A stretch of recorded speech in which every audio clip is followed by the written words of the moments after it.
మనం బలలో పాల్పొందనున్నప్పుడు సంఖ్యాకాండము 20వ అధ్యాయం 2వ వచనం నుంచి 13వ వచనం వరకు మార్చి చదువుకుందాం. సంఖ్యాకాండము 20వ అధ్యాయము 2వ వచనం నుంచి 13వ వచనం వరకు మార్చి చదువుకుందాం. ఆ సమాజమునకు నీళ్లు లేకపోయినందున వారు మోసే అహరోనులకు విరోధముగా పోగేది.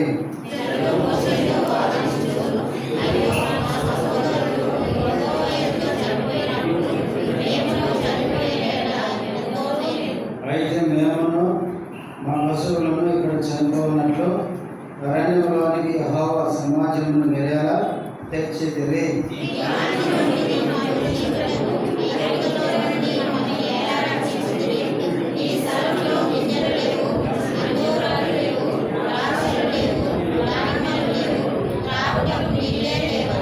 అప్పుడు మోసే అహరోనులు సమాజం ఎదుట నుండి ప్రత్యక్ష గుడారం యొక్క ద్వారంలోనికి వెళ్ళి సాగిలపడగా యెహోవా మహిమ వారికి కనబడెను.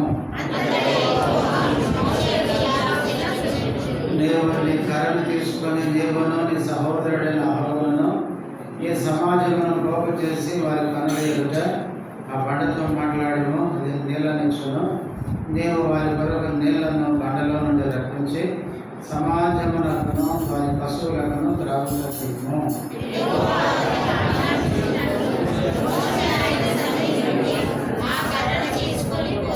తర్వాత మోసే అహరోనులు ఆ బండ ఎదుట సమాజమును పోగు చేసినప్పుడు అతడు వారితో ద్రోహులారా వినుడి, మేము ఈ బండలో నుండి మీ కొరకు నీళ్లు రప్పింపవలెనా అనెను.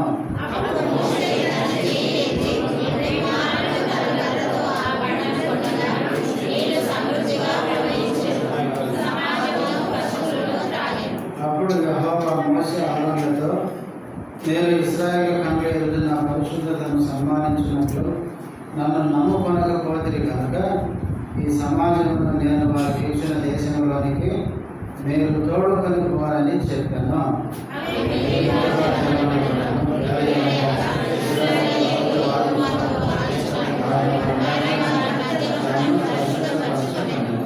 ప్రార్థన చేసుకుందాం.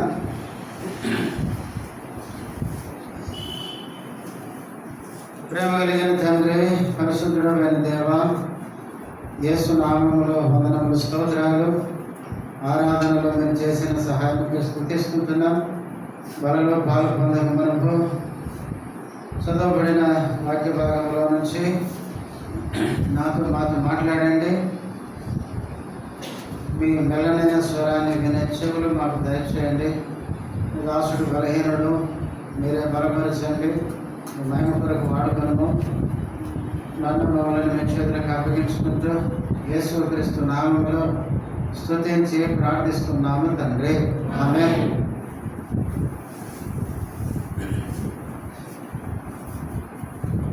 మనము సంఖ్యాకాండ ధ్యానాలు చేస్తున్నాం. ఇప్పటికే 19 అధ్యాయాలు పూర్తి చేసుకుని 20 అధ్యాయంలో మొదటి వచనాన్ని కూడా మనం ధ్యానం చేసుకున్నాం. మొదటి వచనంలో ఇశ్రాయేలు ప్రజలు 40వ సంవత్సరం మొదటి నెల తిరిగి సీనాయి అరణ్యానికి వచ్చారని, ఆ తర్వాత మిరియాము అక్కడ చనిపోయి పాతి పెట్టబడిందని మనం చెప్పుకున్నాం. ఇప్పుడు 2వ వచనం, ఆ సమాజమునకు నీళ్లు లేకపోయినందున వారు మోసే అహరోనులకు విరోధముగా పోగైరి. ఇశ్రాయేలు ప్రజలు అనేక సంవత్సరాలు గడుస్తున్నప్పటికీ వాళ్ళలో మార్పు అనేది రావడం లేదు. ఐగుప్తు నుంచి అయితే విడిపించబడ్డారు, కానీ అరణ్యంలో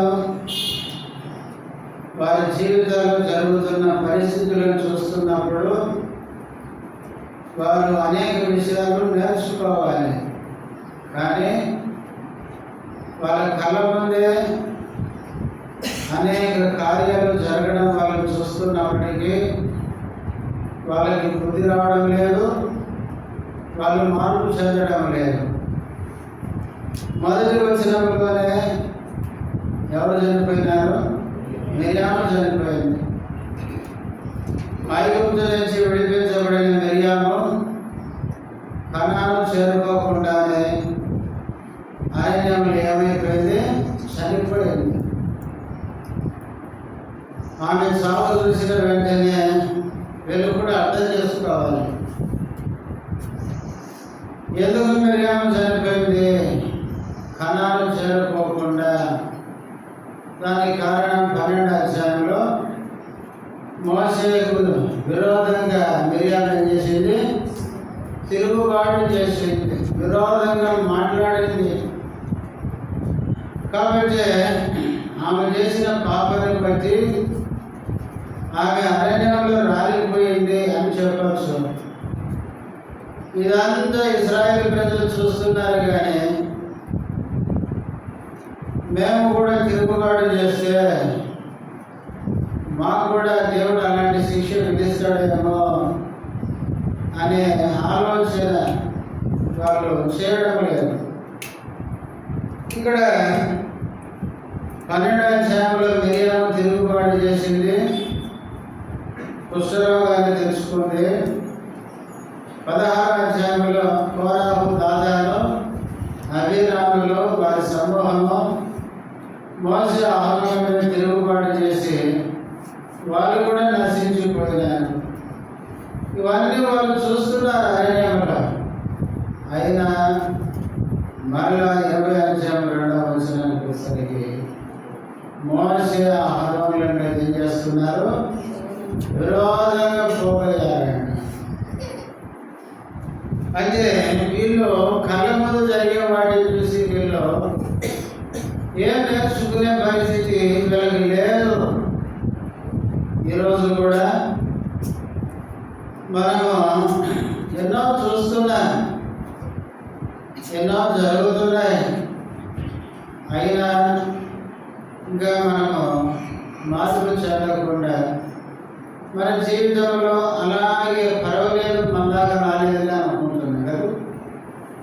కాబట్టి 2వ వచనానికి వచ్చేసరికి మోసే అహరోనులకు విరోధంగా సమాజం ఏమైంది? పోగైంది. మళ్ళా ఎంత విచారం! దేనికోసం వీళ్ళు ఇట్లా పోగైనారు? 2వ వచనంలోనే ఉంది, వారికి ఏమి లేవు, నీళ్లు లేకపోయినందున అని చదువుతాను. నిర్గమకాండం 17వ అధ్యాయంలో కూడా వాళ్ళకు నీళ్లు లేనప్పుడు వాళ్ళు సనిగినారు. మోసే దేవుడి దగ్గరికి వెళ్ళి ప్రార్థించినాడు. తర్వాత దేవుడు ఆ బండను పట్టమని బండల నుంచి ఏమి వచ్చినాయి? నీళ్ళు వచ్చినాయి. ఎన్ని వచ్చినాయి చూడండి. 78వ కీర్తన 78వ కీర్తన ఎలా వచ్చిన 15వ వచనం. అరణ్యంలో ఆయన బండలు చీల్చి సముద్రమంత సమృద్ధిగా వారికి నీరు త్రాగించాడు. ఏం ఇచ్చాడంటే నీళ్ళు? సముద్రమంత సమృద్ధిగా వారికి నీరు త్రాగించను. బండలో నుండి ఆయన నీళ్లు కాలువలు రప్పించను. నదుల వలె నీళ్లు ప్రవహింపజేసను. వాళ్ళకి ఎన్ని నీళ్ళు ఇచ్చాడండి. ఇవన్నీ తాగినారు, కానీ నీళ్ళు లేనప్పుడు ఇప్పుడు ఏం చేయాలి? ఆ నీళ్ళు ఇచ్చే దేవునికి ఏం చేయాలి? ప్రార్థన చేయాలి, మొరపెట్టాలి. కానీ మోసే అహరోనులకు విరోధంగా పోయినారు. ఒకప్పుడు నీళ్ళు లేనప్పుడు దేవుడు ఇచ్చాడని తెలిసి కూడా వాటిని తాగి అనుభవించి కూడా నీళ్ళు ఇచ్చే దేవునికి వాళ్ళు ప్రార్థించకుండా మోసే అహరోనుల మీద విరోధంగా పోగైనారు. ఇప్పుడు 3వ వచనం. జనులు మోషేతో వాదించుచు అయ్యో మా సహోదరులు యెహోవా ఎదుట మా సహోదరులు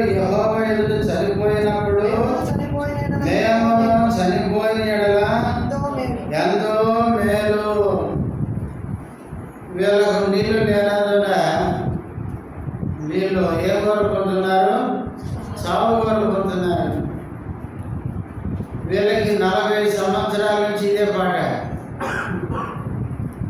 సంవత్సరం 40 కానీ పాట అయితే మారలేదు.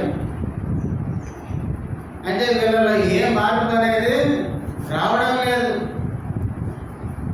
ఐగుప్తు నుంచి వచ్చి ఎన్ని సంవత్సరాలు అయిందండి అని అడుగుతూ ఏం చెప్తారు? 40 సంవత్సరాలు అని చెప్తారు.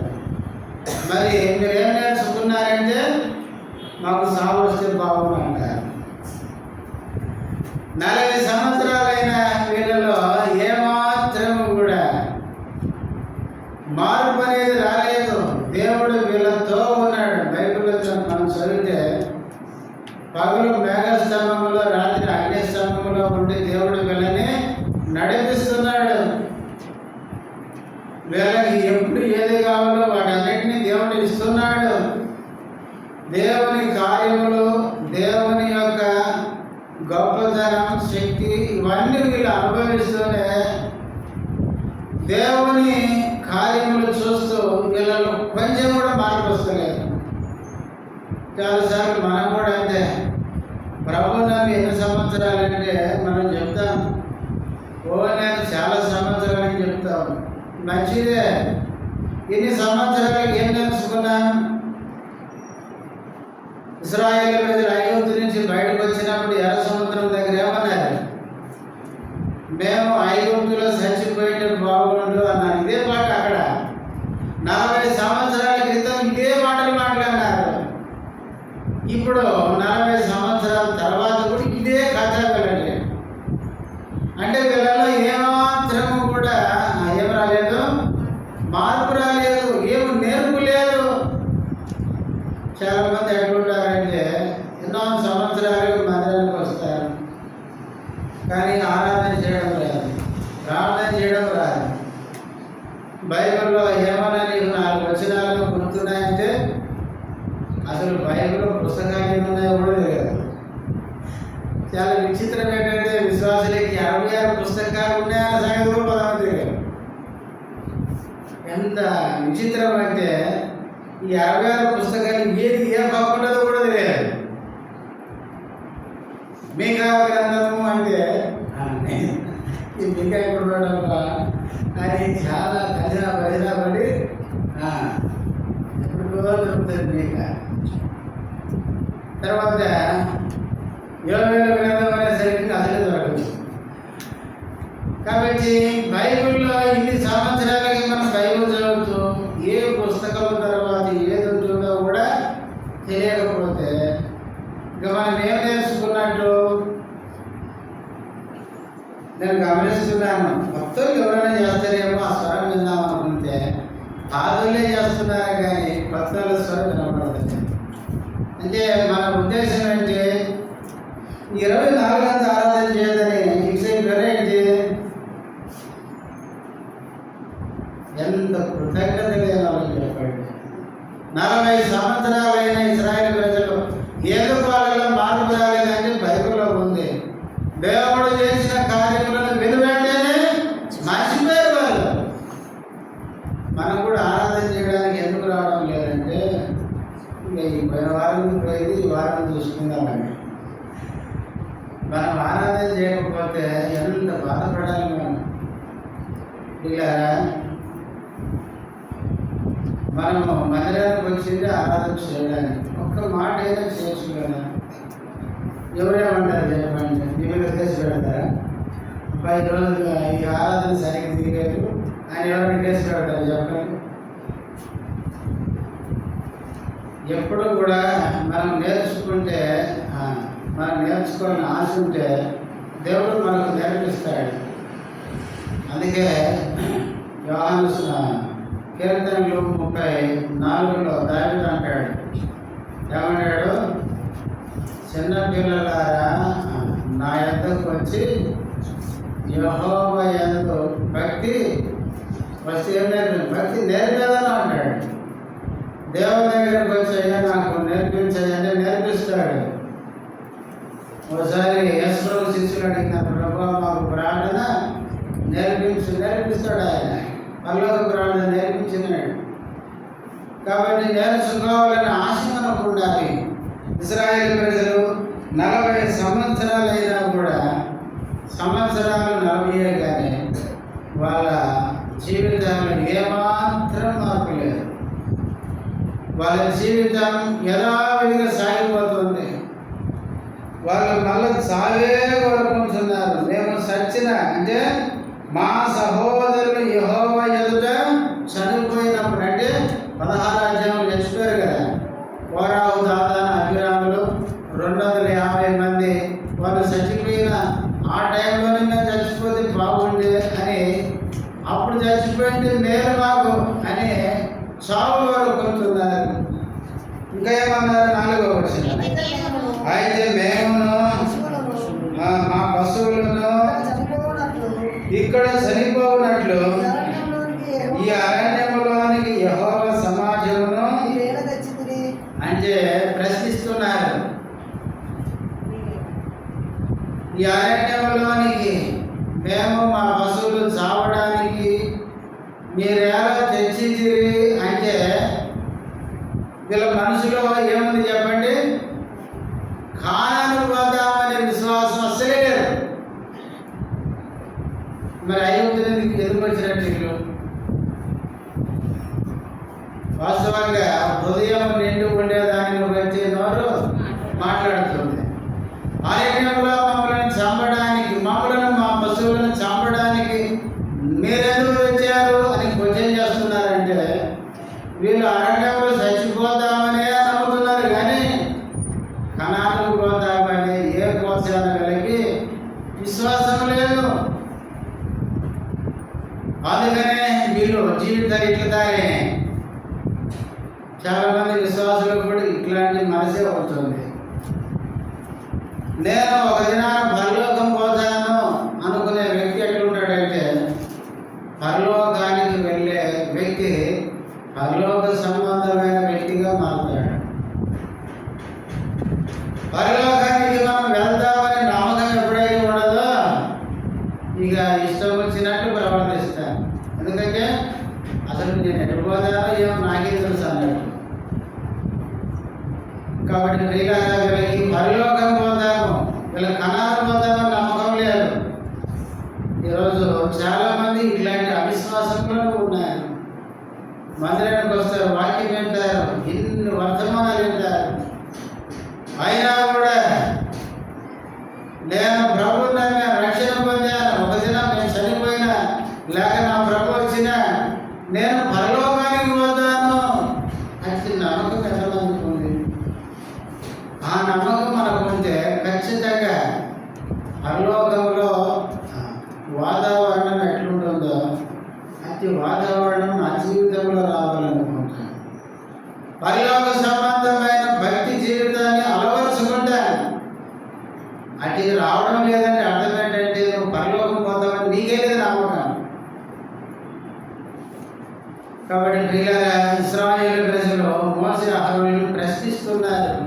అరణ్యంలో పశువులు మేము చావడానికి మీరేలా తెచ్చింది అంటే, వీళ్ళు కనాను పోతామని వీళ్ళకి నమ్మకం లేదు. అందుకే ఈ ప్రశ్నలు వేస్తున్నారు. ఇంకా 5వ వచనం మధ్యలో ప్రశ్నిస్తారు, ఏమని? ఈ స్థలంలో గింజలు లేవు, అంజూరాలు లేవు, ద్రాక్షలు లేవు, ధాన్యములు లేవు, రాగులకు నీళ్ళే లేవని వీళ్ళకి ఏమేమి లేవో చెప్తున్నారు. ఒక లిస్టు, మాకు ఇవి లేవు, ఇవి లేవు, ఇవి లేవు అని చెప్తున్నారు. వాస్తవంగా సంఖ్యాకాండం మనం ఇప్పుడు దాకా ధ్యానించాం. మీకు ఏమర్థమైందో కానీ అసలు వీళ్ళు కణానికి ఎప్పుడో ఏం కావాలండి? వెళ్ళాలి. సంఖ్యాకాండం 13వ అధ్యాయంలోనే వేగు చూసి వచ్చిన తర్వాత దేవుని మాట విని కణానికి వెళ్ళుంటే వీళ్ళకి ఏం దొరికేది? కణాలలో అన్నీ దొరికేది. కణాను ఎలాంటి దేశం? మంచి దేశం. చూడండి, ద్వితీయోపదేశకాండం 8వ అధ్యాయం, ద్వితీయోపదేశకాండం 8వ అధ్యాయం 7వ వచనం నుండి, నీ దేవుడైన యెహోవా నేను మంచి దేశంలో ప్రవేశపెట్టును, అది నీటి వాగులను లోయల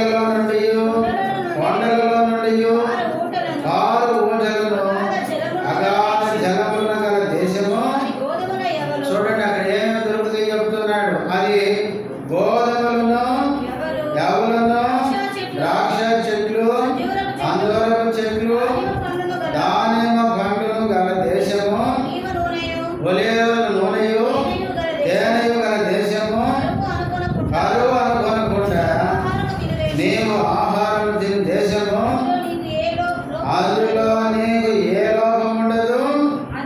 అది ఇనుపరాలు గల దేశము. అది దాని కొండలలో నీవు రాగి త్రవ్వి తీయవచ్చును. నీవు తిని తృప్తి పొంది నీ దేవుడైన యెహోవా నీకు ఇచ్చిన మంచి దేశమును బట్టి ఎంత మంచి దేశం అది. ఆ దేశానికి వీళ్ళు ఎప్పుడో వెళ్ళి ఆ దేశంలో ఉన్న ఫలాలన్నీ ఏం చేయాలి, వీళ్ళు అనుభవించాలి. కానీ దేవుని మాట వినకుండా కనాను దేశానికి వెళ్ళకుండా ఇప్పుడు ఏమని ప్రశ్నిస్తున్నారు వీళ్ళు? మాకు ఈ స్థలంలో ఏమి లేవు, గింజలు లేవు, అంజూరలు లేవు, ద్రాక్షలు లేవు, దానిమ్మలు లేవు, త్రాగుటకు నీళ్ళే లేవు, లేవు లేవు లేవు అంటే అన్ని లేవని చెప్తున్నారు. కనానికి పోతే లేదు అనేది ఉండదని చెప్పాడు. కానీ అంత మంచి దేశానికి వీళ్ళు ఇప్పటికి 38 సంవత్సరాలుగా చక్కగా తిని తాగి దేవుని స్తుతిస్తూ ఉండాల్సిన ఈ ప్రజలు కనానుకు వెళ్ళకుండా తిరుగుబాటు చేసి అరణ్యంలో తిరుగుతూ ఏమంటున్నారు? మాకు లేవు అంటే లేవు అంటే లేవు లేవు అని చెప్పుకుంటున్నారు. ఎంత విచారం. ఈరోజు కూడా చాలామంది ఎట్లున్నారంటే దేవుని మాట వినకుండా దేవుడు మన పట్ల ఏ ఉద్దేశం కలిగి ఉన్నాడో అది మనము ఆయన మనకి ఇవ్వాలనుకున్న వాటిని విశ్వాసంతో స్వాధీనం చేసుకోకుండా అవిశ్వాసంతో వీళ్ళలాగా ఏమంట దేవుని నమ్మితే నాకు ఇది లేదు, నాకు అది లేదు, లేదంటే ఇది లేదంటే అని మనం తయారైపోయినాం. ఇవి లేవు అని చెప్తున్నారు వాళ్ళు. ఇంకేమన్నారు? ఇవన్నీ చెప్తుంటే 6వ వచనం చదవండి. అప్పుడు మోసే అహరోనులు సమాజం ఎదుట నుండి ప్రత్యక్ష గుడారం యొక్క ద్వారంలోనికి వెళ్ళి సాగిలపడగా యెహోవా మహిమ వారికి కనబడెను. ఈ మాటని ఒక సేవకుడు ఎట్లా చెప్పాడంటే, వీళ్ళు లేవు లేవు అంటుంటే ఆ లేని పరిస్థితుల్లో మోసే అహరోనులు ఎక్కడికి వెళ్ళారంటే దేవుని సన్నిధికి వెళ్ళారు. దేవుని సన్నిధికి వెళ్ళి సాగిలపడి దేవునికి ప్రార్థన చేసినారు. ప్రార్థన చేసినప్పుడు వీళ్ళకి ఏం కనపడేది? యెహోవా మహిమ కనబడేదు అని చదువుతాను. ఈ మాటకు ఒక సేవకుడు ఏమని చెప్పాడంటే, దేవుని సన్నిధికి వెళ్ళి ఎవరైతే సాగిలపడతారో వాళ్ళకి ఏం కనపడుతుంది? దేవుని మహిమ కనపడుతుంది. ఎవరైతే దేవుని సన్నిధికి వెళ్ళి సాగిలపడారో వాళ్ళకి సమస్యలు కనపడతాయి అన్నాడు. అర్థమైందా? ఎవరైతే దేవుని సన్నిధికి వెళ్ళి సాగిలపడతారో వారికి దేవుని మహిమ కనపడుతుంది. ఎవరైతే దేవుని సన్నిధికి వెళ్ళకుండా దేవుని సన్నిధిలో ప్రార్థించకుండా ఉంటారో వాళ్ళకి సమస్యలు కనపడతాయి అన్నాడు. మోసే అహరోనులు దేవుని సన్నిధికి వెళ్ళి ప్రార్థించినప్పుడు దేవుని మహిమ కనపడింది. దేవుని యొక్క మహిమ మనం ఎప్పుడు చూస్తామంటే, మహిమ అంటే దేవుడు చేసే అద్భుత కార్యం. దేవుని సన్నిధికి వెళ్ళి మనం సాగిలపడినప్పుడు, దేవునికి ప్రార్థించినప్పుడు మన ప్రతి సమస్యకి పరిష్కారం ఏంటంటే దేవుని సన్నిధిలో సాగిలపడి ప్రార్థించున్నాం. అందుకే ఏం చెప్తామండి? మందిరానికి వచ్చి ప్రార్థన చేయండి. కానీ మనం అన్నీ చేస్తాం. ఇది లేదంటాం, అది లేదంటాం, అందరినీ ప్రార్థన చేయమంటాం. మనం ఇటు మోకరించి ప్రార్థన చేయాలి. ఇలా మనం ప్రార్థన చేస్తే దేవుడు అద్భుతంగా తన మహిమను మనకు కనపరిచి మన సమస్యలు తీరిపోయే మార్గం ఏంటో ఆయన చూపిస్తాడు.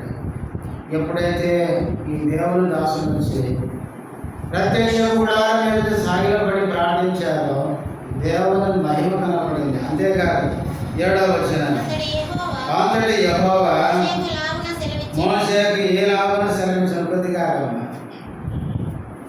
యెహోవా మోషేకి ఇలాగ సెలవించాడంటే అర్థం ఏంటి? సాగిలో పడి ప్రార్థించిన రీతిగా దేవుడు మాట్లాడుతున్నాడు. మనం నిజంగా దేవుని సన్నిధికి వచ్చి ప్రార్థన చేస్తే నీ సమస్యకు తగినట్లుగా దేవుడు నీతో మాట్లాడుతాడు. మనము ప్రార్థన చేయాలి కానీ ప్రభు సమస్యకి పరిష్కారం మనకు చక్కగా చూపిస్తాడు. మాట్లాడాడంట, సెలవించాడంట. ఏమన్నాడు?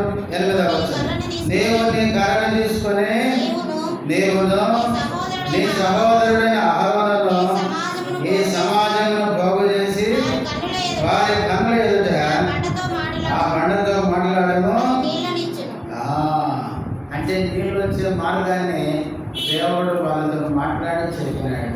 ప్రార్థిస్తే ప్రియులారా మన సమస్య తీరిపోయే మార్గం ఏంటి దేవుడు చూపిస్తాడు. కానీ చాలాసార్లు మనమే సమస్య వచ్చినప్పుడు ఏం చేయాలి? ప్రార్థన చేయాలి. 107వ కీర్తన 6వ వచనంలో ఆ కీర్తనకారుడు అంటాడు, వారు కష్టకాలం మంది యెహోవాకు మొరపెట్టి జరిగింది. వారి ఆపదలన్నింటి నుంచి ఆయన విడిపించింది. కష్టం వచ్చినప్పుడు, సమస్యలు వచ్చినప్పుడు, లోటులు ఎరిగి ఇబ్బందులు వచ్చినప్పుడు మనం దేవుని సన్నిధికి రావాలి. అంటే కష్టం వచ్చినప్పుడే రావాలని కాదు. మళ్ళా చాలామంది ఏమనుకుంటారంటే కష్టం వచ్చినప్పుడు బాగా ప్రార్థన చేస్తారు. కష్టాలు పోయినప్పుడు చెప్పండి మళ్ళీ కనపడాలి కదా. అందుకే ఒక ఆమె ప్రార్థన చేయమన్నాక, అన్న ప్రార్థన చేయాలంటే ఎందుకమ్మంటే బాగా శోధనలు వచ్చినాయి అన్నారు. నువ్వు కూడా చేసుకోమంటే నేను కూడా బాగా ప్రార్థన చేసుకున్నా అని బాగా ప్రార్థన చేసుకున్నాను. బాగా రోజు వచ్చి మాత్రం ఇక్కడ ప్రార్థన చేసుకునేదాన్ని. తర్వాత మళ్ళీ కనపడలేదు. ఏమక్క బాగా ప్రార్థనకు వచ్చి ప్రార్థన చేసేదాన్ని ఎందుకు వస్తలేవంటే, అన్న ఇప్పుడు ఏం ఇబ్బంది లేదు అని అంటున్నాను. ఏం ఇబ్బంది లేదు, అట్లయితే నీకోసం కూడా నేను చేస్తాను నాకు ప్రార్థన అన్నాడు అని. సరే చేయాలని నా కోసం అంటే ఈయన ప్రార్థన చేశాడు. దేవా ఈ అక్క అన్నీ బాగున్నప్పుడు వస్తలేదు, బాగలేకపోతేనే వస్తుంది కనుక ఏదో వచ్చి ఏర్పాటు చేయ. ఈమె దేవుని సన్నిధిని మర్చిపోకుండా దేవుని దగ్గరికి వచ్చి ప్రార్థించినట్లు ఈమెను జ్ఞాపకం చేసుకోవాలని ప్రార్థన చేసింది. కాబట్టి మనం అట్లా ఉండద్దు. మనం ఎల్లప్పుడూ ప్రార్థన చేయాలి. కష్టాలు వచ్చినప్పుడు ఇంకా మరి ఎక్కువగా ప్రార్థన చేయాలి. ప్రార్థన చేయగా దేవుడు ఆ సమస్య నుంచి బయటపడే మార్గం చూపించాడు. మోసే ఆ కర్ర తీసుకొని ఆ బండ ఎదురుగా పోయి ఆ బండ చేసి మాట్లాడు. ఎవరి బండ? వేసే కొరింథీ మొదటి పత్రిక 10వ అధ్యాయం 4వ వచనంలో ఆ బండ క్రీస్తే అన్నది. మన సమస్యలన్నీ తీర్చేవాడు ఎవరు? మన ప్రభు అయిన యేసుక్రీస్తు.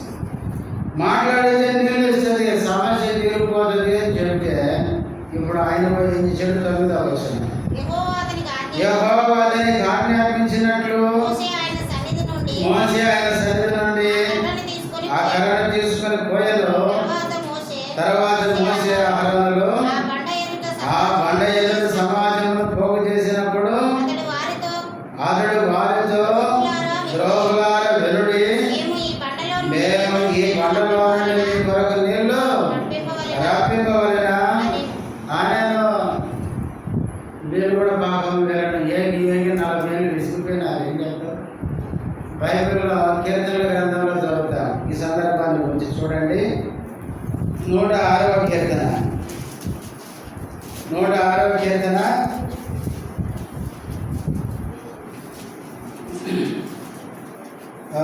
32-33 వచనాలు. మెరీబా జలముల యొద్ద వారు ఆయన కంటే మోషేకు ఏం పుట్టించారు? కోపం పుట్టించేది. కావున వారి మూలముగా మోషేకి ఏం కలిగింది అంటే 40 సంవత్సరాల పాపం సాత్వికుడే, కానీ ఈయన కూడా మనిషే కదా.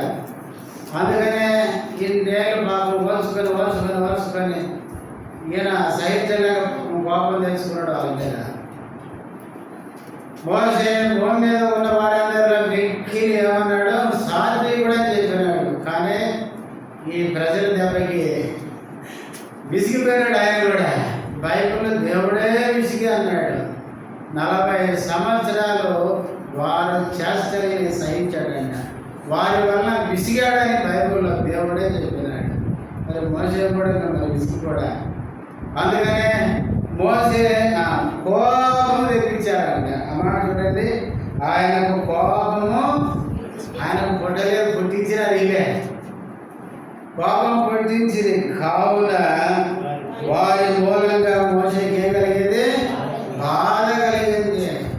ఏమైన తర్వాత ఎట్లనగా వారు అతని ఆత్మ మీద తిరుగుబాటు చేయగా అతడు తన పెదవులతో కాని మాట ఏమని పలికాడు?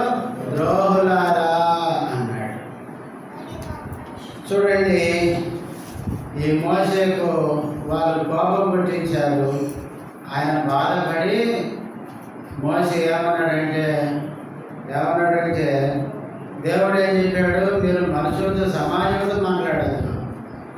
సమాజాన్ని పోగు చేసి ఆ బండ ఎదుట నువ్వేం చేయాలి? బండతో మాట్లాడు అంటే సమాజంతో మాట్లాడి ద్రోహులారా మేము మీ కొరకు నీళ్ళు రప్పింపవలెనా అని ఆవేశంలో కోపంలో కాని మాట పలికినాడు.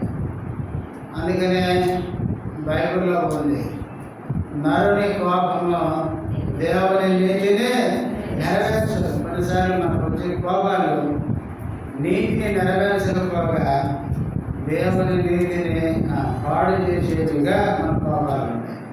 అందుకే బైబిల్లో ఏముందంటే కోపము మానము ఆగ్రహమును విడిచి పెట్టుము, లేకపోతే అది మన కీడుకే కారణమవుతుంది అన్నాడు.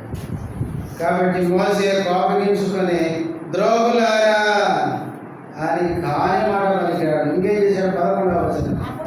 అప్పుడు మోసే తన చెయ్యి ఎత్తి 2 మార్లు తన కర్రతో ఆ బండను కొట్టగా నీరు సమృద్ధిగా ప్రవహించెను, సమాజమును పశువులను త్రాగెను. మరి 2వ పొరపాటు ఏం చేశాడంటే కర్ర తీసుకొని కొట్టమలే దేవుడు. కర్ర తీసుకొని మోసే కోపంతో ఊగిపోయి ఏం చేశాడు? ఆ బండను 2 సార్లు కొట్టాడంట. ఈ బండ ఎవరైనా చెప్పుకున్నా క్రీస్తే. ఆ క్రీస్తు ఎన్నిసార్లు కొట్టబడాలి? ఒక్కసారే కొట్టబడాలి. కొట్టబడడం అంటే సిలువేయబడ్డ.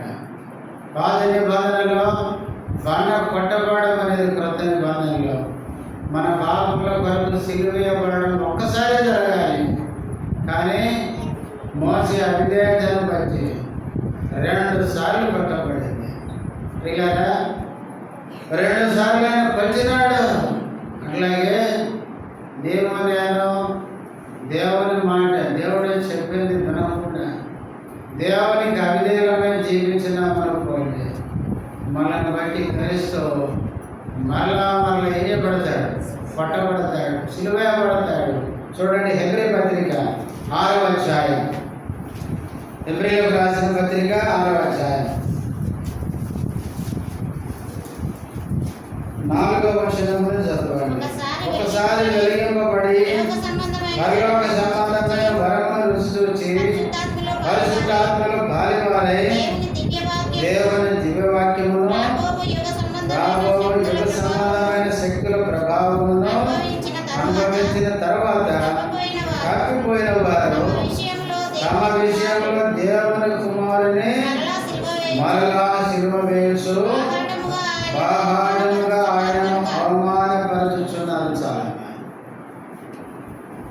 తప్పిపోయిన వారు మరలా సిలువ వేయచ్చు. దేవుని కుమారుని ఏం చేస్తున్నారు? మరలా సిలువ వేస్తున్నారు. ఒక సేవకుడు అన్నాడు, ఇస్కరియోతు యూద మనకంటే చాలా మంచివాడు అన్నాడు.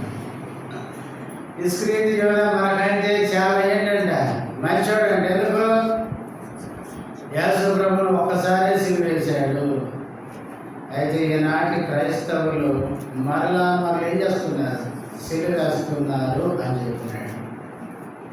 దేవుని మాట వినక మనం తప్పిపోవడం ద్వారా దేవుని కుమారుని మరలా బాహాటంగా అవమానిస్తూ ఆయన సిలివేస్తున్నారు. విశ్వాసంగా మనం తగ్గిపోయినప్పుడల్లా ప్రభు మనం గుర్తు చేసేది ఏంటంటే, నిన్ను బట్టి మరలా నేనేం చేయబడుతున్నా, సిలువ చేయబడుతున్నా. చాలాసార్లు మనం ఏమనుకుంటామంటే, యేసు ప్రభు సిలువ వేయబడితే నాకేమి, ఆయన ఏడిసి మొత్తుకుంటే నాకేమి అన్నట్టుంటుంది మన జీవితం. ప్రియులారా, ఒక దినాన్ని మనం చనిపోయిన తర్వాత మన జీవితాన్ని గురించి ప్రభు ముందు నిలబడినప్పుడు అప్పుడు అర్థమవుతుంది ప్రభువును మనం ఎన్నిసార్లు సిలువేశాము. కాబట్టి మనం చాలా జాగ్రత్తగా ఉండాలి. భూమి మీద జీవించే జీవితమే నీకు చివరి కాదు. చాలాసార్లు మనకు ఆలోచన కాకుండా జీవిస్తాం. చచ్చిపోయిన తర్వాత కూడా మనకు జీవితం ఉంది. భూమి మీద జీవించేది చాలా తక్కువ, చనిపోయిన తర్వాత ఉండబోయేది నిత్యత్వం. కనుక ఈ భూమి మీద జీవించే జీవితం అనేది చాలా ప్రాముఖ్యమైనది. ఇక్కడ జీవించే జీవితమే రాబోయే లోకంలో మనం జీవించే జీవితాన్ని నిర్ణయిస్తుంది. అందుకనే మనం ఈ భూమి మీద దేవుని మాట వినాలి, దేవుడు చెప్పేది చేయాలి. కానీ మోసే బండతో మాట్లాడు అంటే ద్రోహులారా అని కాని మాట పలికినాడు. కర్రతో పట్టకూడదు కానీ 2 సార్లు వచ్చి మరలా క్రీస్తును గాయపరిచినందుకు పని చేసినాడు. చాలాసార్లు నేను దేవునికి అవిధేయత చూపిస్తూ మరలా మనం ప్రభువుని సిలువేస్తున్నాం. ప్రియులారా, మన ప్రభువును మరలా సిలువేయకూడదు. అందుకే క్రీస్తు ఒక్కసారే మన పాపాల కోసం జరిగిపోయినాడు. మళ్ళీ ఆ దేవుని మాట వినకపోతే మళ్ళీ నీ విషయంలో సిలువ వేయబడుతూనే ఉన్నాడు. ప్రభువుని ఎంత గాయపరుస్తున్నాము. ఆ విధంగా కొట్టిన తర్వాత ఏమొచ్చినాయంటే నీళ్ళు వచ్చినాయి. మరి అవిధేయత చూపిస్తే నీళ్ళు రాకూడదు కదా అనుకుంటాను. దేవుడు మాట చెప్పి తప్పేటవాడు కాదు. మాట్లాడడం నేనేం ఇస్తాను, నీళ్ళు ఇస్తానంటే. కాబట్టి ఆయన వచ్చిన మనుషులతో చెప్పాడు కాబట్టి ఇస్తాను, ఇచ్చినాడు. సమృద్ధిగా నీళ్ళు వచ్చినాయంట. ఎప్పుడు గుర్తుపెట్టుకోండి, దేవుడు ఎప్పుడు ఇచ్చినా ఎట్లా ఇస్తాడు, సమృద్ధిగానే ఇస్తాడు. కొంచెం కొంచెం అనేది కాదు. దేవుడు సమృద్ధిగా నీటిని ఇచ్చినాడు. వారు తాగారు, పశువులు కూడా తాగినాయంట. తర్వాత 12వ వచనం, అప్పుడు యెహోవా మోసే అహరోనులతో, మీరు ఇశ్రాయేలుల కన్నుల ఎదుట నా పరిశుద్ధతను సన్మానించినట్లు. చూడండి, హెచ్చరిస్తున్నాడు దేవుడు మోసే నీవు ఇశ్రాయేలు ప్రజల కన్నుల ఎదుట మోసే అహరోనులతో చెబుతున్నాడు, నా పరిశుద్ధతను ఏం చేయలేదు, సన్మానించినట్టు. నన్ను గౌరవించలేదు. దేవుడిని గౌరవించేది ఎట్లా, ఆయన చెప్పింది మనం చేసినప్పుడే గౌరవించినట్లు. ఆయన చెప్పింది చేయకపోతే ఆయన మనం ఏం చేస్తున్నాం, అవమానిస్తున్నట్లు. ఎన్నిసార్లు మనం దేవుడు చెప్పింది వినకుండా చాలాసార్లు మన సొంత ఉద్దేశాలు మనకు ఎక్కువైపోతాయి. నేను అనుకున్నదే చేసేయాలి అంటే దేవుడు ఏమన్నా కానీ ఆయనకు అవమానం రాని, ఆయనకు అపకీర్తి రాని, ఇంత విచారం అంటే అంత విచారం. ఇలా మనం చేసేదాని ద్వారా దేవునికి అవమానం వస్తుందంటే అది చేయకుండా ఉండడమే నష్టం. మనం ఎప్పుడూ మనుషులు మెప్పించే ప్రయత్నం చేయదు, గుర్తుపెట్టుకోండి. నేనైతే ఇంతవరకు చాలాసార్లు చివరికి మా అమ్మ మాట కూడా వెళ్ళాను, మా ఇంట్లో ఎవరి మాట కూడా వెళ్ళలేదు కొన్నిసార్లు. ఎందుకు తెలుసా, దేవునికి వ్యతిరేకంగా చేయాలని వాళ్ళు చెప్పినప్పుడు నేను ఎవరు చెప్పినా చివరికి మా అమ్మ చెప్పినా నా పెళ్లి అందుకే నేను ఎప్పుడు వెయ్యను. మా అమ్మ పెళ్ళికి లేదు. ఎందుకంటే ఆమె నన్ను పట్టుకొని వెళ్ళి హిందూ మ్యారేజ్ చేయాలని ప్రయత్నం చేసింది. అందుకనే మా అమ్మ కూడా పెళ్ళికి చెప్పలేదు. ఎందుకు అంటే దేవుని విషయాల్లో అంత కఠినంగా ఉండాలి. మనం తల్లి లేదు, తండ్రి లేదు, అవసరమైతే అందరినీ పంపించేస్తుంటారు. దేవుడు ముఖ్యం. ఇలా దేవుని తర్వాతనే అన్నయ్య మా అన్న పెళ్ళి కూడా నేను పోలే. ఎందుకు పోలే? మీరు చాలామంది పోతారు. ఎందుకంటే నాకు తెలుసు నీ భక్తి అంతే ఉంది. మా అన్న అడగడి కావాలంటే మా అన్న పెళ్ళికి నేను రాను అని ఖచ్చితంగా చెప్పాను. ఎందుకంటే ఆయన యేసు ప్రభువుని ఎరిగి హిందూ మ్యారేజ్ చేసుకున్నాడు. ఒకవేళ హిందూ అయ్యి హిందూ మ్యారేజ్ చేసుకుంటే పోయేవాడు. కానీ ఒక దేవుని ఎరిగి నువ్వు అన్యుల వివాహం చేసుకుంటే నేను రాను కాగా రాను. కాబట్టి ఇట్లా మనం కఠినంగా ఉండాలి. చాలాసార్లు కాంప్రమైజ్ అయిపోతాను. అన్న కావచ్చు, తమ్ముడు కావచ్చు, తండ్రి కావచ్చు, భార్య కావచ్చు. కొన్నిసార్లు సిస్టర్లు కూడా పట్టించుకోవాలి. ఆమె కూడా చెప్పేస్తాను పని అస్సలు లేదు, అడగకి కావాలని చెప్తుంది. ఆమె కూడా చెప్తుంది, నమ్ముకుంటుంది. అంటే కాబట్టి మనం దేవుని విషయాల్లో ప్రభుత్వాన్ని సంతోషపెట్టాల్సిన అవసరము దేవుని తర్వాతనే ఏదైనా. లేదండి మేము మనుషులు కూడా సంతోషపెడతామంటే సంతోషపెట్టండి, తర్వాత పడే బాధలు మీరే ఎన్నో అనుభవిస్తారు. అది ఈ శాపముని గారు చెప్పేది అంతవరకు. కాబట్టి ఇక్కడ మోసే కళ తీసుకుని వచ్చాడు. దేవుడిని సన్మానించలేదు, దేవుడిని అవమానించున్నాడు.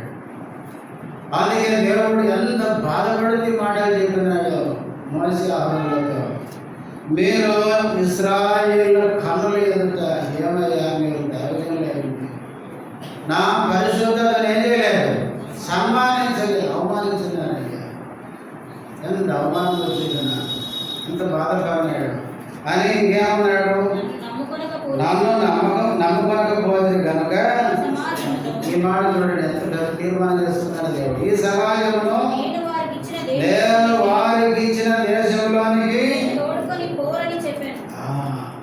మోసే అహరోనులను కూడా దేవుడు చెప్పినాడు, మీరు కనాలు పోరు. దేవుడు ఎంత కఠినం వీళ్ళారా. తర్వాత మీరు చదువుకొని చాలా వచనాలు ఉన్నాయి. మోసే తర్వాత దేవుడిని చాలా బ్రతిమాలుతాడు. దేవుడు అంటాడు ఇంకొకసారి మాట్లాడినావు అంటాడు.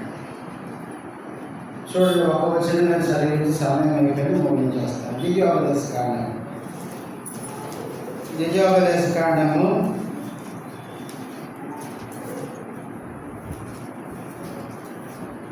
3వ అధ్యాయం. ద్వితీయోపదేశ కాండం 3వ అధ్యాయం 23వ వచనం నుండి. మరియు ఆ కాలమున నేను యెహోవా ప్రభువా నీ మహిమను నీ బాహుబలమును నీ రాజునికి కనపరచ మొదలుపెట్టి ఉన్నావు. ఆకాశమందే గాని భూమి అందే గాని నీవు చేయ క్రియలను చేయగల దేవుడెవడు? నీవు చూపు పరాక్రమమును చూపగల దేవుడెవడు? ఇంత గొప్పగా దేవుడు నాకు చెప్పి అసలు విషయం చెప్తున్నాడు. ఏమన్నాడు? నేను అద్దరికి వెళ్ళి యోర్దాను అవతల ఉన్న ఏ మంచి దేశమును మంచి మన్యమును ఆ లెబానోను చూచున్నట్లు దయచేయమని నేను యెహోవాను ఏం చేశానో ప్రతిమాలు పరంగా. చాలా వచనాలు ఉన్నాయి, సమయం లేదు కాబట్టి చాలాసార్లు ఇదే మాట చెప్తారు. చూసే దేవుడిని ప్రతిమాలు కొన్నారంట. అయ్యా నువ్వు మంచి దేవుడు, గొప్ప దేవుడు, నువ్వు చేసే ఎవరు చేసిన పొగిడి మెల్లగా ఏమన్నాడు, అయ్యా ఆ యోర్దాను దాటి ఆ కణాల్లో ప్రవేశించేటట్లు నాకు కొంచెం అవకాశం ఇయ్యయ్యా అని ప్రతిమాలితే దేవుడు ఏమన్నాడు? యెహోవా మిమ్మును బట్టి నా మీద కోపపడి ఇంతకాలం విన్నాడు మోసే. ఇప్పుడు ఏం చెప్తున్నాడు అంటే ఏం ఇయ్యలే దేవుడు. చూడండి, ఇశ్రాయేలు ప్రజలు ఎన్ని తప్పులు చేశారండి? చాలా తప్పులు చేసినాడు. అయినా దేవుడు వాళ్ళని అవకాశం ఇచ్చినాడు. మోసే ఎన్నిసార్లు చేశాడు? మరి అవకాశం ఇవ్వలేదు. అందుకే సేవకులకి కఠినమైన, అందుకే యాకోబు పత్రిక 3వ అధ్యాయంలో మీలో అనేకులు బోధకులు కాకుండా, ఎందుకు కిందనే చెప్తాడు, బోధకులైన వారికి కఠినమైన శిక్ష. అందుకని మేము కూడా కఠినంగా చెప్పాలి, లేకపోతే కఠినమైన శిక్ష ఉంది. ఇక అందుకే మోసే ఒక్కసారి తప్పు చేశాడు. ఒక్కసారి చేసిన దేవుడు నీకు ఇవ్వని అవకాశం ఉంటాడు. ఎందుకంటే ఇశ్రాయేలు ప్రజలు వేరు, మోసే దైవజనుడు వేరు. అందుకే మోసేకు దేవుడు ముందే ఆయన ఏమంటాడు, కీర్తన గ్రంథంలో దేవుని మార్గాన్ని ముందే చూపించాడు. దేవుని మార్గం ముందు తెలుసు ఆయన ఎట్లా పోవాలి, ఎట్లా నడుచుకోవాలి, ఎలా ప్రవర్తించాలి అన్నీ తెలుసు. తెలిసిన దైవజనుడు దేవుని మీద విరోధంగా తప్పు చేస్తే, అయ్యా నన్ను క్షమించి ఒక్క అవకాశం నీకు కానకపోతే బ్రతిమాలితే దేవుడు భావించుకొని ఆయన మనవి వినలేదంట. వినకుండా ఏమన్నాడు, యెహోవా నాతో ఇట్లా నన్ను చాలు, నాకేంది కాకయ్యా, కాదు చాలు, నేను చాలు అంటాను కదా, మాట్లాడుతుంటే చెప్తాను కాకరాదు అన్నాడు. అట్లా దేవుడు మోసే కఠినంగా మాట్లాడు, ప్రజాలయ్యా ఏం మాట్లాడు తెలుసాలు అయితే ప్రసారంలో ఇక ఈ సంఘటన గురించి నాతో డోంట్ టాక్ అన్నాడు. మాట్లాడొద్దని అర్థమైంది. ఇంగ్లీష్లో చెప్పుకోవాలి, డోంట్ టాక్ అంటే ఒక్కసారి ఈ మాట ఎత్తినావా జాగ్రత్త. ఈ విషయం ఒకసారి రిపీట్ చేయమంటాను. మోసగా అట్లాంటి వార్నింగ్ దేవుడు ఇచ్చినాడు. నువ్వు కానానికి పోయేదానికే లేదంటే ఎంత పనిష్మెంట్ ఇచ్చినట్టు. పిల్లల మోసే దేవుని మాటకి అవిధేయత చూపించినందుకు ఆయన కూడా కనాను చేరుకునే ఆధిక్యం. కొన్నిసార్లు మోసే గురించి నేను ధ్యానించాను. ఒకసారి ధ్యానించినప్పుడు ఇశ్రాయేలు ప్రజల కోసం ఎంతో సాక్రిఫైస్ చేసినాడు, ఎంతో త్యాగం. ఆయనతో ధనాన్ని విడిచిపెట్టినాడు, అల్పకాల కాల భోగాన్ని విడిచిపెట్టినాడు. ఫరో కుమారుడాన్ని పెంచుకోవడానికైనా ఇష్టపడలేదు. దేవుని ప్రజలు ఎన్నోసార్లు తిరుగుబాటు చేస్తే దేవుడు అన్నాడు, వాళ్ళని నాశనం చేస్తాను అన్నాడు. మోసే అడ్డుపడి వాళ్ళని నాశనం చేయాలనుకుంటే నన్ను నీ జీవగ్రంథంలో పేరు చేయమన్నాడు. ఎన్నోసార్లు దేవుని పక్షంగా నిలబడి, దేవుని ప్రజల పక్షంగా నిలబడి ప్రార్థించిన వాడు. ఎన్నోసార్లు ఆ ప్రజలే తిరుగుబాటు చేస్తూ ఓర్చుకున్నవాడు. అయితే ఇంత త్యాగపూరితమైన జీవితాన్ని జీవించి ఒక్క తప్పు చేస్తే దేవుడు ఇంత పరిశ్రమ చేశాడు. అందుకనే ప్రియులారా, అందుకే దైవసేవకులు చాలా జాగ్రత్తగా ఉండాలి, లేకపోతే మాత్రం చాలా కఠినమైన శిక్ష. పాత నిబంధన కాలంలో అయితే యాజక పరిచర్య గురించి ఆలోచిస్తే ఏం లేదు, లోపలి కొంచెం మట్టి మసిపోవడం అంతే. ఎక్కడ అపవిత్రత ఉండి కాలిపోతారు అంతే, తిరిగి వచ్చేది ఏం లేదు. అందుకే యాజకులు ప్రత్యక్ష గుడారంలోకి వెళ్ళేటప్పుడు అన్ని విధాలుగా నేను చేతులు రాగలుగుతానా అని చూసుకొని పోతాడు. లేకపోతే అందరూ కాకుండా అంటే ఏం చేస్తారు, శవాన్ని తాడుతో బయటికి లాగాలి, పోయిన వాళ్ళగా కాలిపోతారు. అంత ప్రమాదం దేవుడు. కాబట్టి ప్రియులారా, ఈ విషయాలన్నీ దేవుడు ఎందుకు రాయించాడంటే అంత్య దినాల్లో ఉండే మార్పు పొంది కనుక ఇశ్రాయేలు ప్రజలు 40 సంవత్సరాలు అరణ్యంలో దేవుని కార్యాలు చూసిన వాళ్ళని ఎటువంటి మార్పు లేదు. చివరికి ఆ మారిన ప్రజలను బట్టి మోసే కూడా ఏమన్నాడో నష్టపోవాల్సి వచ్చింది. కనుక ఇవన్నీ చదువుతున్నప్పుడు దేవుని కూడా గుర్తు తెచ్చుకుంది.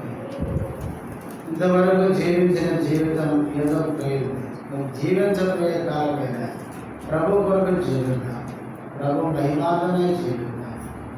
ఒక దినాన ప్రభు వచ్చినప్పుడు సంతోషంగా ప్రభువుని నిలబడి సిగ్గులేని ముఖంతో మన గురించి దేవునికి లెక్క అప్పగించుకుందాం. మోకరించండి, ప్రార్థన చేద్దాం.